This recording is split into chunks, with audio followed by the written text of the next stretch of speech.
పవన్ కళ్యాణ్ తో విడాకులైన తర్వాత రేణు దేశాయ్ తన ఇద్దరు పిల్లలతో కలిసి జీవితాన్ని సాగిస్తున్న విషయం మనకు తెలిసిందే. పవన్ నుండి విడిపోయినా కూడా ఆయనంటే ప్రేమ ఉందని ఎప్పటికప్పుడు చెబుతూ వచ్చే రేణు దేశాయ్ తాజాగా మరోసారి తనకు పవన్ కళ్యాణ్ పై ఇప్పటికీ ప్రేమ ఉందని చెప్పుకొచ్చింది. పవన్ పై ప్రేమ ఉన్న కారణంగానే తాను రెండో పెళ్లి ఆలోచన చేయలేకపోతున్నాను అంటూ చెప్పుకొచ్చింది.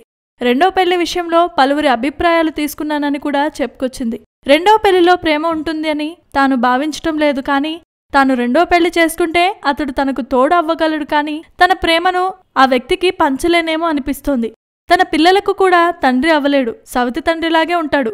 అందుకే రెండో పెళ్లి ఆలోచన కలిగినప్పుడు నాలో పలు రకాలైన ఆలోచనలు వస్తుంటాయి. రెండో పెళ్లి ఆలోచన వస్తే భయం కూడా వేస్తుందని రేణు దేశాయ్ పేర్కొంది. అయితే సరైన వ్యక్తి తారసపడితే తప్పకుండా రెండో పెళ్లి చేసుకుంటాను అని, ఆ విషయాన్ని తానే స్వయంగా ప్రకటిస్తాను అంటూ చెప్పుకొచ్చింది. రేణు రెండో పెళ్లి చేసుకోబోతున్నట్లుగా వస్తున్న వార్తలపై స్పందిస్తూ ఇలా క్లారిటీ ఇచ్చే ప్రయత్నాన్ని చేసింది. మొత్తానికి రేణుకు రెండో పెళ్లి చేసుకోవాలని ఉంది, కానీ ఏదో భయం తనను వెంటాడుతుంది. ఆమె మనసుకు నచ్చినవాడు తారసపడితే మాత్రం మళ్లీ పెళ్లి చేసుకోవడం ఖాయంగా మనకు అనిపిస్తుంది. Please subscribe. Hi, it's me Purna. Please subscribe.